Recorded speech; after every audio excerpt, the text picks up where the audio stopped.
Well, good morning, church. Good morning. How you doing? Good.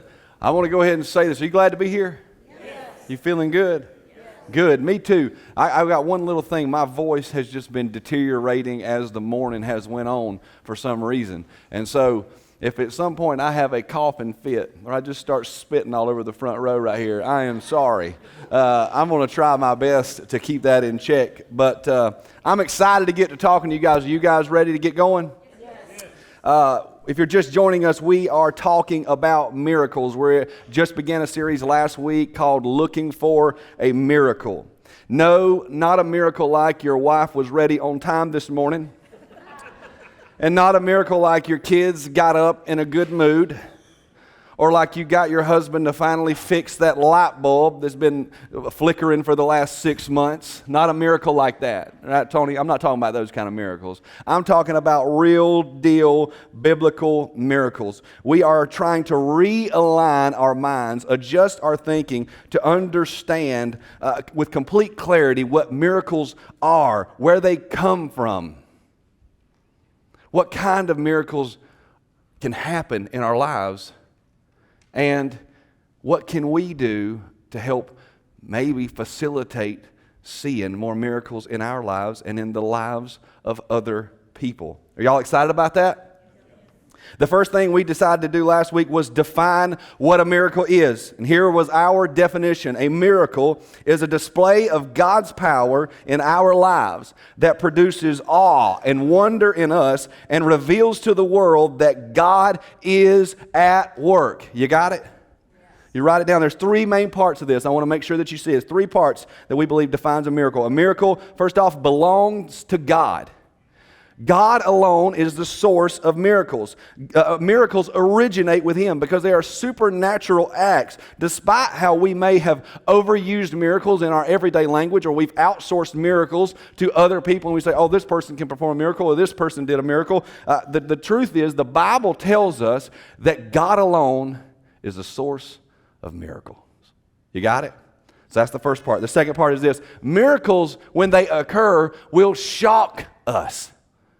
They will leave us standing in awe. They will leave us wondering. It won't just be like, oh, that was kind of cool. You know, you won't do that. You're like, that was neat.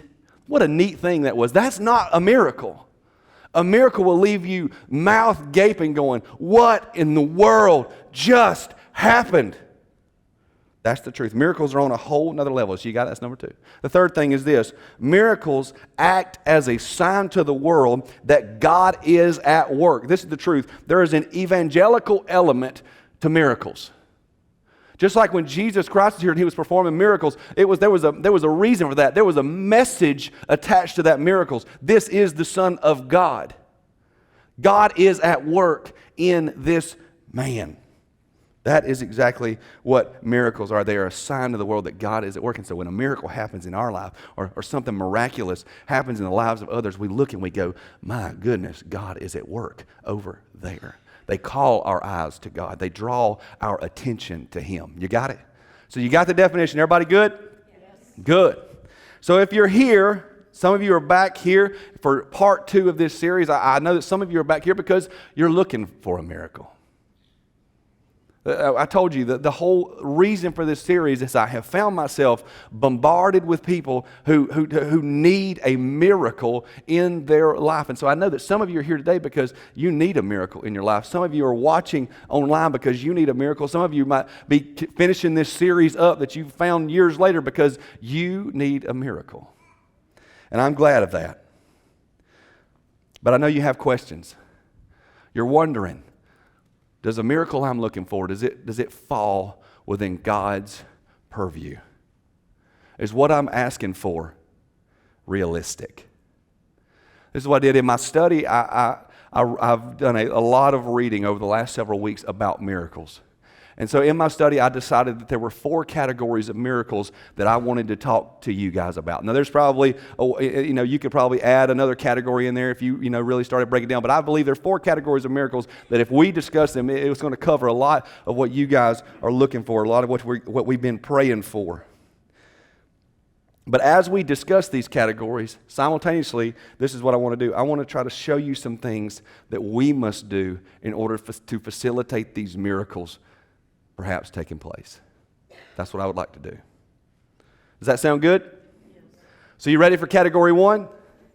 This is the first category of miracles today. Everybody ready? I'm going to give it to you. No, I'm not going to talk to you for 30 minutes and then tell you what it is. I'm going to tell you what it is right up front. Are you glad about that? Yes. No guessing. Here it is. Miracles of authority. I believe there's a category of miracles that God performs that I think are just miracles of authority. Authority being defined as the ability, the right, or the power to do something. Okay, that's what authority is. Authority is defined as you having the ability, the right, or the power to do something. I believe there's a category of miracles that stand alone. And they occur because God has the ability, the right, and the power to do what he wants to do. Everybody with me? Yes. He alone holds the authority to perform them. I know the question is, well, how much authority are we talking about? How much authority does God have?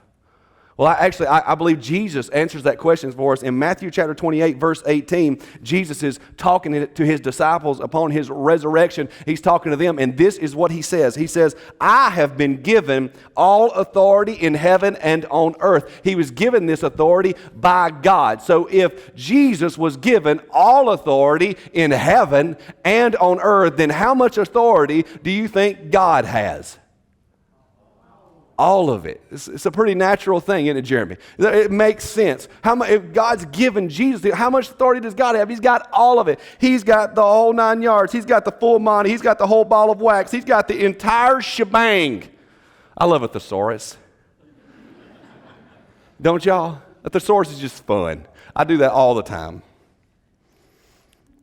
If Jesus was given all authority in heaven and on earth, God gave it to him, then God has all authority. Authority, he has the ability, the power, and the right to do all sorts of stuff. Now, what's the question? What kind of stuff are we talking about? Right? Tim, what kind of stuff are we talking about? What falls in this category, miracles of authority? Well, in order to do that, I got to give you an example. In order to give you an example, guess what I've got to do? I got to tell you a story. If you want to, you can turn in your Bibles to Joshua chapter 10. In Joshua chapter 10, we join the Israelite leader Joshua as he and his people are en route to the Promised Land, and they're experiencing confrontation after confrontation with the people who already inhabited the land. Okay? So Joshua and the Israelites, they're moving in. And they're fighting one battle after the next with these people who do not want them to get there. And in the beginning of that chapter, we're introduced to a king of one of those nations, and his name is Adonai-Zedek. You got it? Adonai-Zedek. Now, he was the current king of Jerusalem, and he was really worried about the Israelites. He was incredibly worried about the Israelites. Not only were they a force in among themselves, and he had heard about their victories and the things that had happened, but they had recently formed a peace treaty with his neighbor, the Gibeonites, or Gibeon. And so now he knows, okay, not only are the Israelites coming, but they're now allies with my neighbor. I am in trouble, right? And so what do you do when you're a couple of nations and you start to have conflict? What do? They got a partner. What do?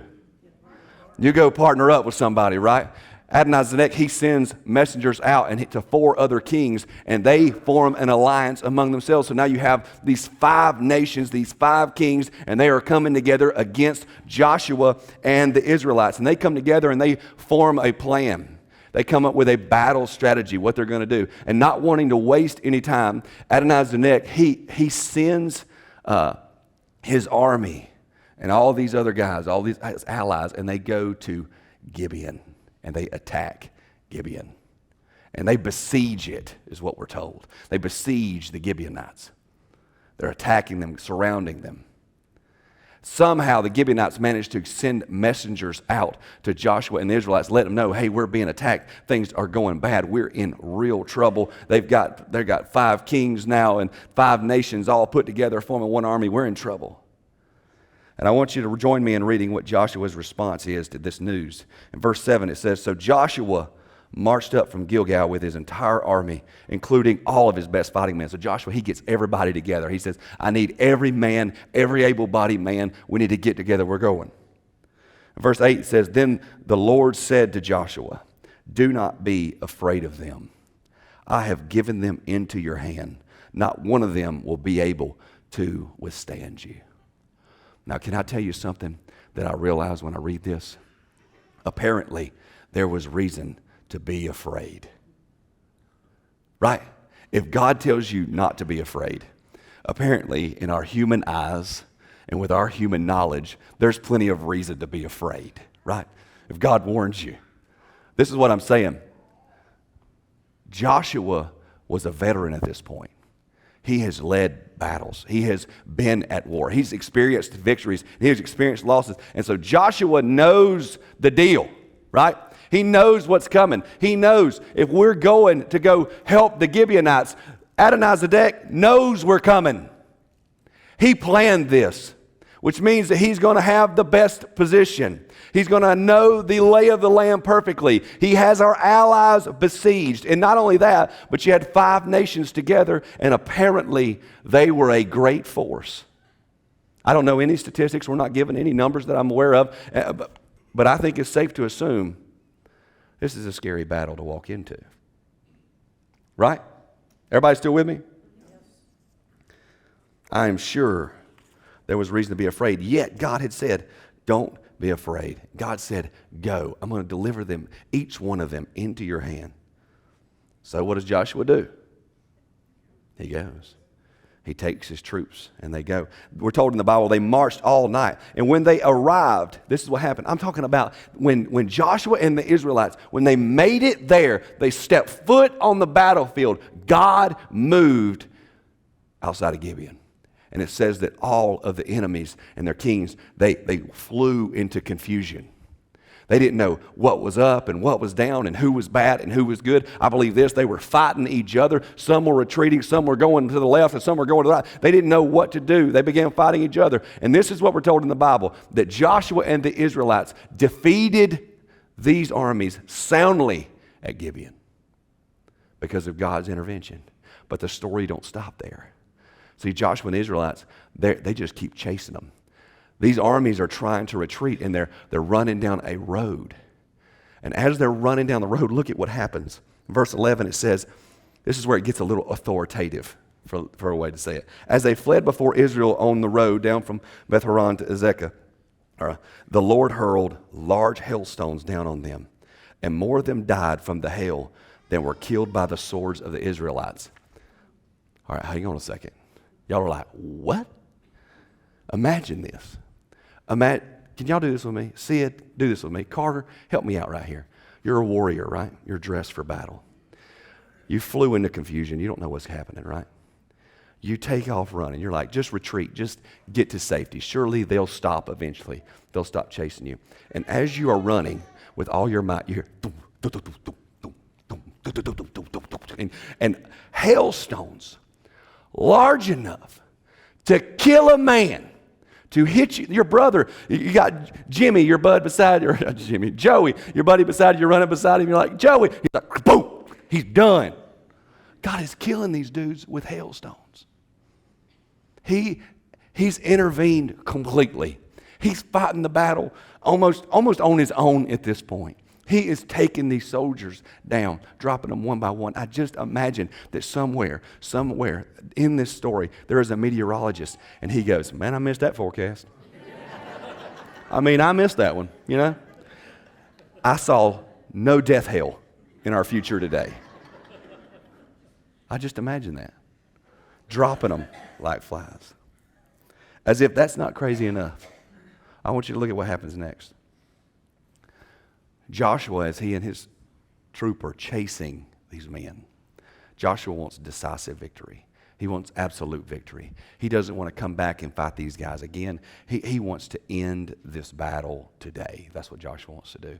And so Joshua does something nuts. Joshua begins to pray out loud, we're told. He begins to pray out loud for his leaders to hear, for his soldiers to hear. He begins to pray out loud where they can hear and read what he says. This is what he said. Listen, sun, that thing, sun, stand still over Gibeon, and you, moon, over the valley of Ajalon. You say, man, that's poetic. Nah, he's not just saying it for fun. Joshua is asking for something from God. He says, God, I want you to leave the sun up until this battle is done. I want you to leave the sun in the sky until we are finished fighting today. That's crazy, isn't it? Listen to this. Here's what's even crazier. God answered his prayer. Answered his prayer. If you continue reading, this is what it says. It said, the sun stopped, and I know, guys, this is crazy. The sun stopped in the middle of the sky and delayed going down a whole day. Come on. That should lead you to a very natural next question. Really? I mean, did that really happen? I mean, how did God do that? Right? Why did God do that? What's going on? Can I tell you what I know? Yes. Can I tell you what I know? Yes.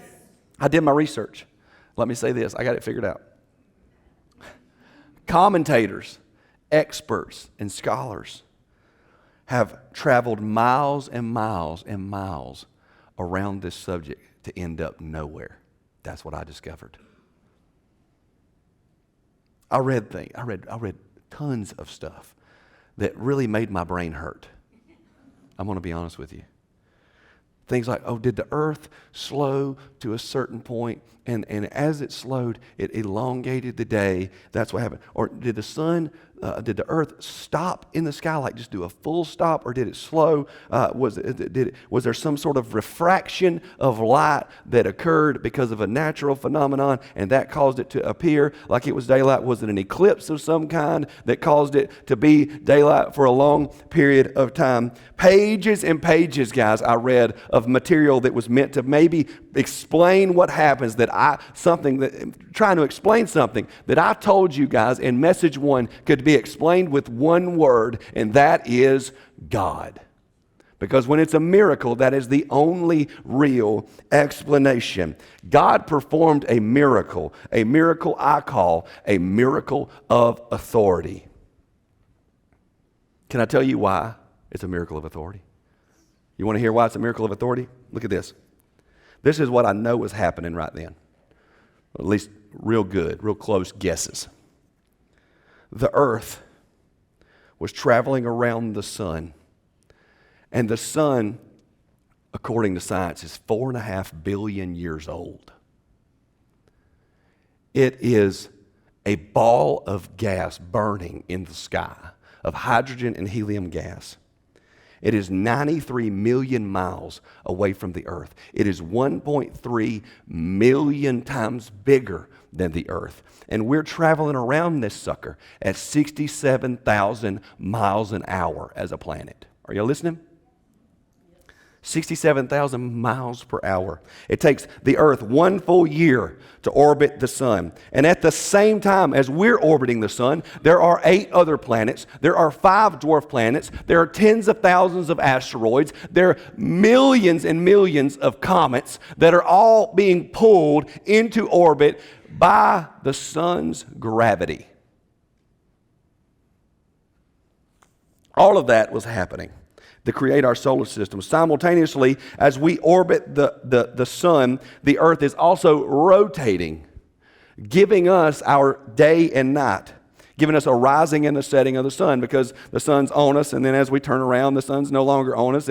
But at the same time, we're going 67,000 miles an hour. Now, we're not spinning like a top. As a matter of fact, we're on what's called an axial rotation at 23.5 degrees, which means that we're rotating like this, which gives us our lengths of day.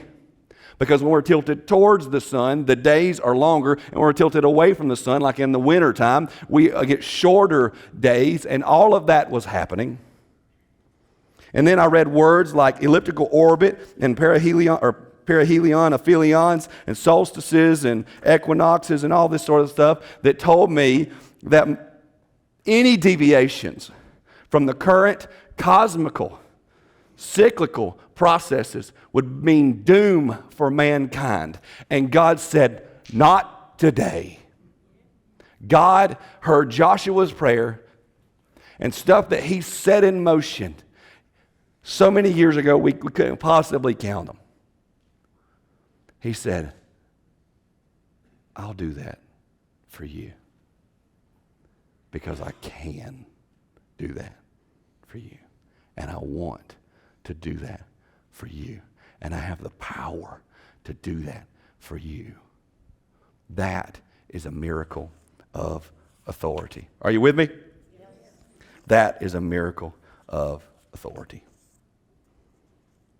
God created the heavens and the earth, and he set the sun and the solar system in motion. And by George, he can do whatever he wants to with it. That's what a miracle of authority is. He can override science. He can override rules. He can override kings and presidents. He can override regulations. He can override certainties and laws that have been created. He can do what he wants because he answers to no one. He is the creator. He is the Alpha and the Omega, the beginning and the end. And all authority belongs to him. Are you with me? Yes.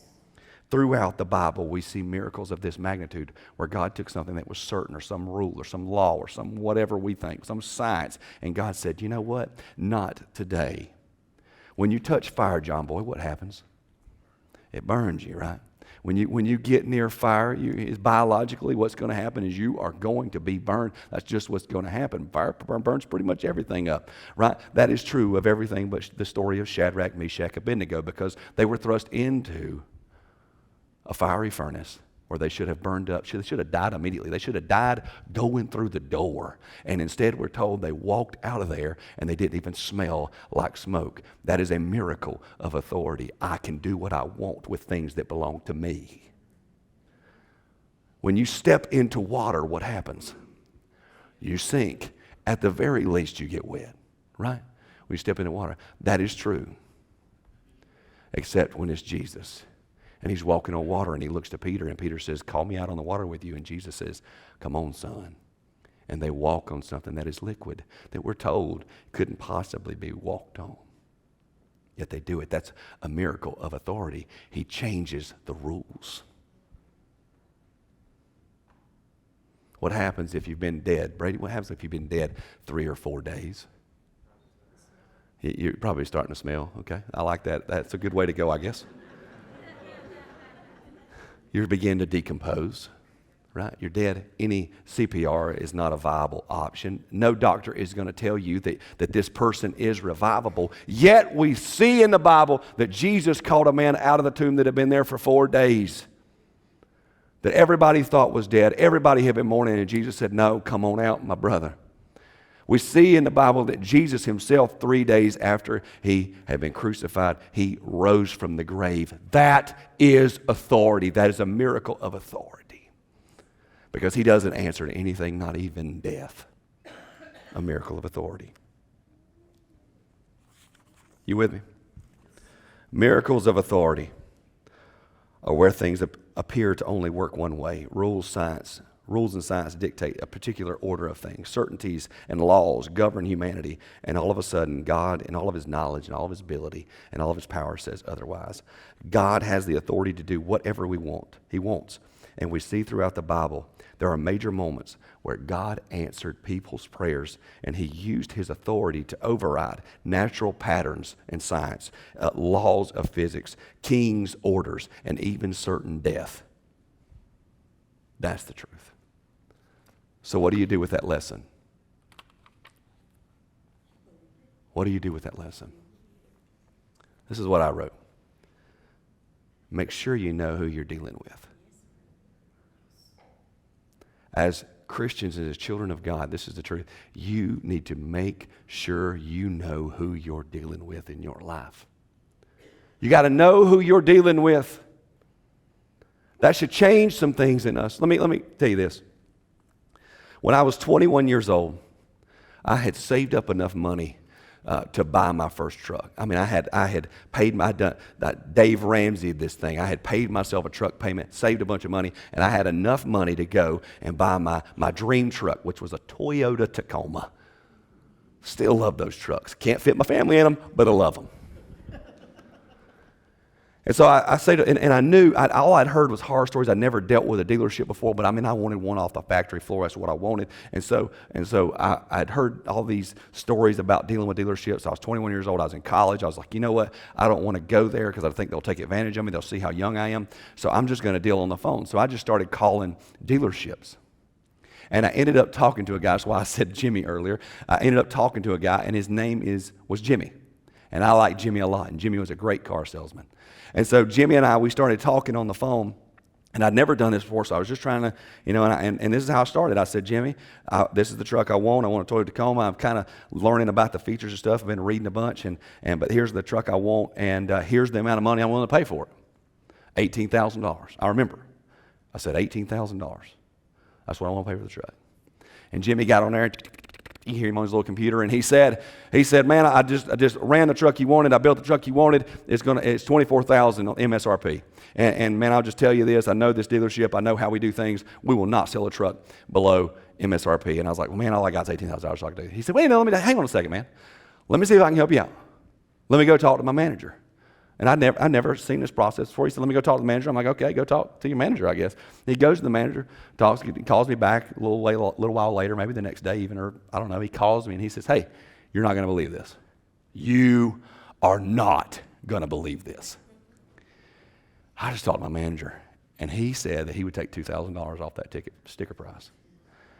And so the truck is only $22,000. I think it was $22,100. And I said, ding, ding, ding. I realized something. I wasn't dealing with Jimmy. I was dealing with a man in the office.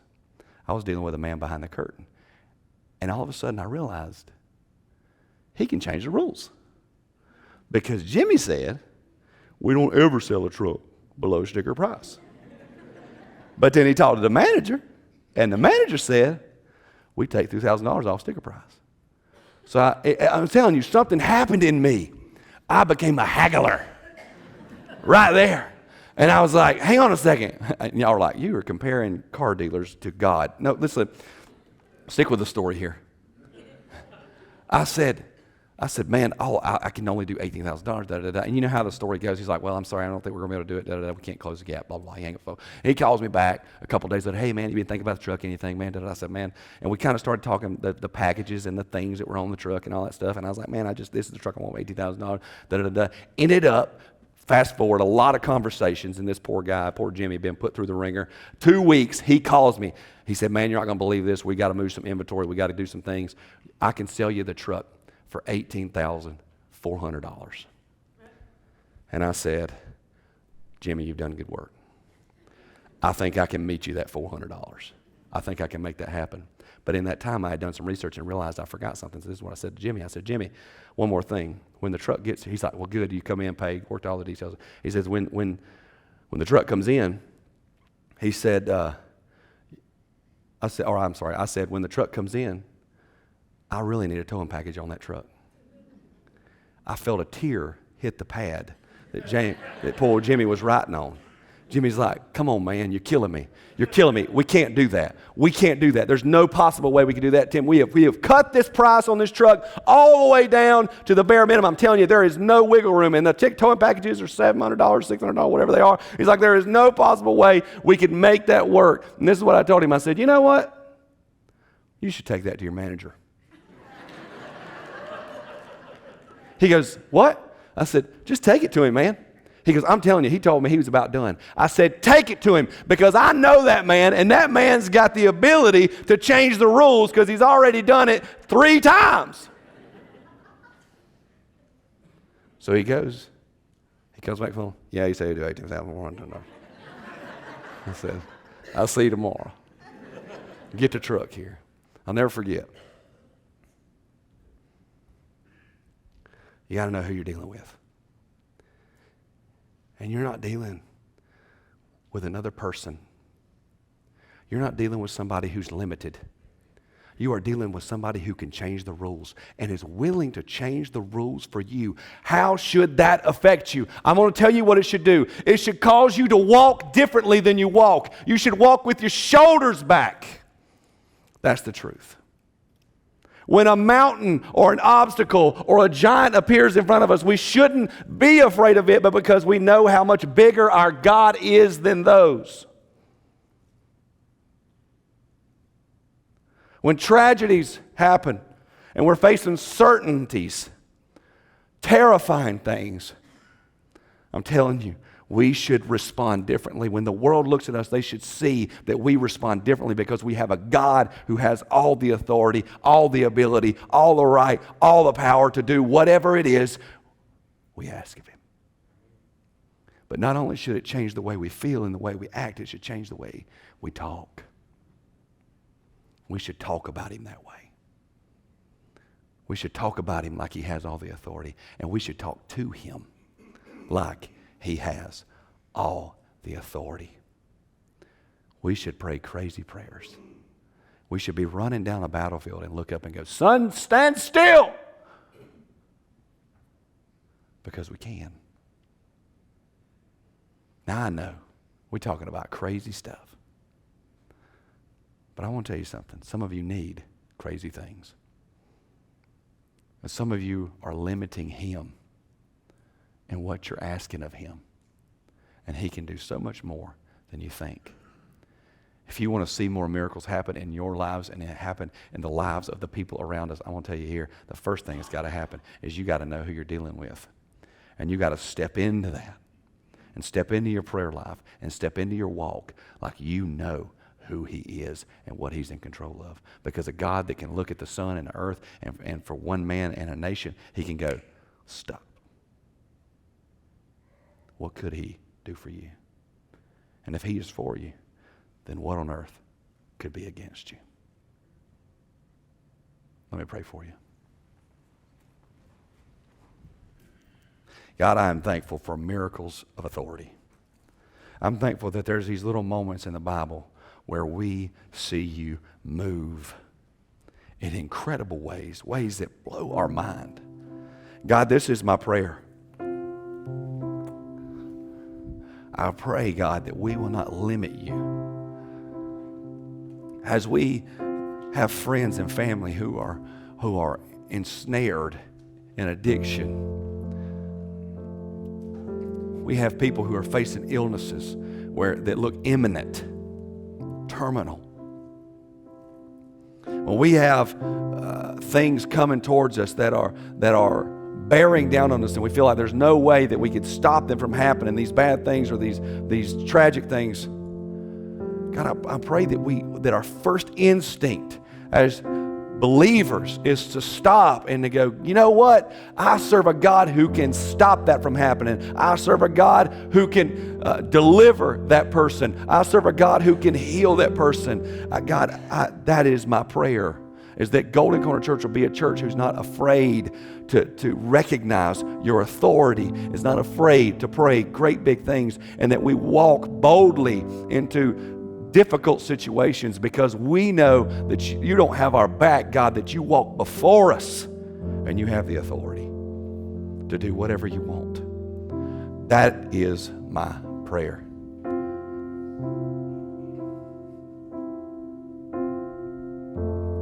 God, I pray this. I pray that You will continue to speak to us in this series. You will continue to help us. And You will continue to lead us. In Jesus' name, everybody says, amen. And I disappeared on you. We have an awesome opportunity. We got a man right here who's ready to be baptized. You want to make your way up here, brother?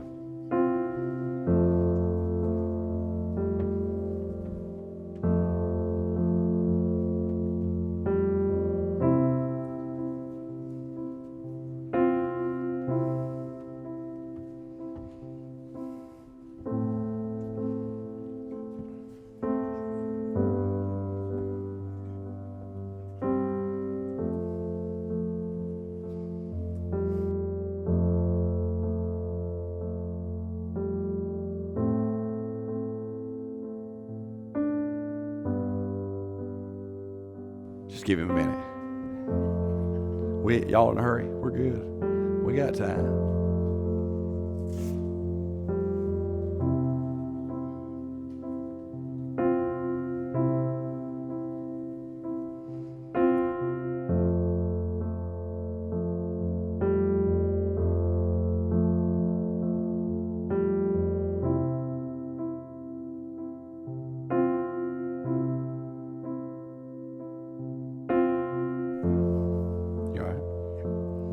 Lights mess you up here. This is Dave Brun. What about that? I got that right. He told me, he said, you got to roll it if you want it to be right. He asked Christ into his life a long time ago, but he's never had the opportunity to do this. And so we're excited for the opportunity to baptize him. And his courage to get up here. I'm telling you, it's not easy for everybody. But what a blessing it is to us. And what a blessing it is to us, man. Let's get you in.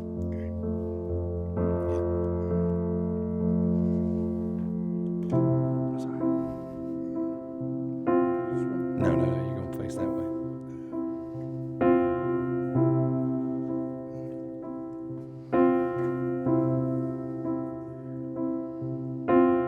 Just sit down right there.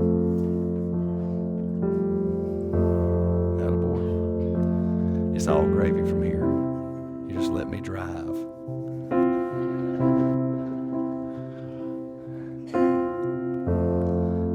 Dave, because you've asked Jesus Christ into your heart,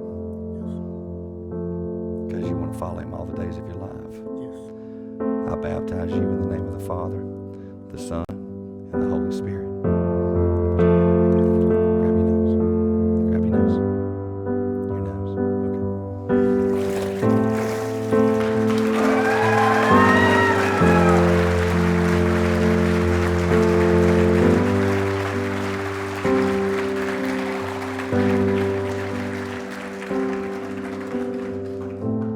Let me pray for you right here. We'll do that. Pray with me, church.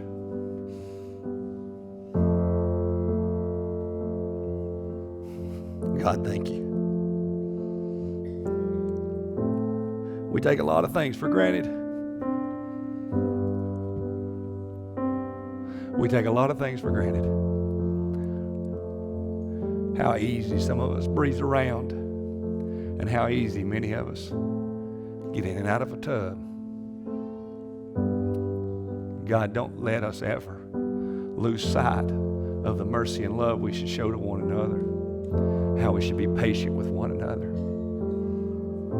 God, help us to be a church that's willing to take our time, that's willing to pray for one another, lift each other up. God, help us. Help us to continue to be the church that makes a difference. I'm thankful for the decision Dave made to be baptized today. Thankful that we get to bear witness to it. We get to be a part of it. We get to celebrate it.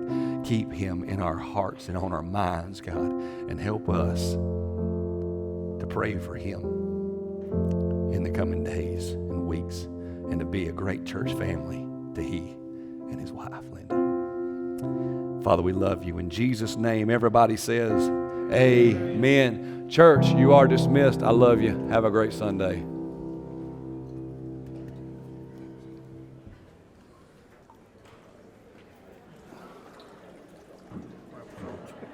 You good?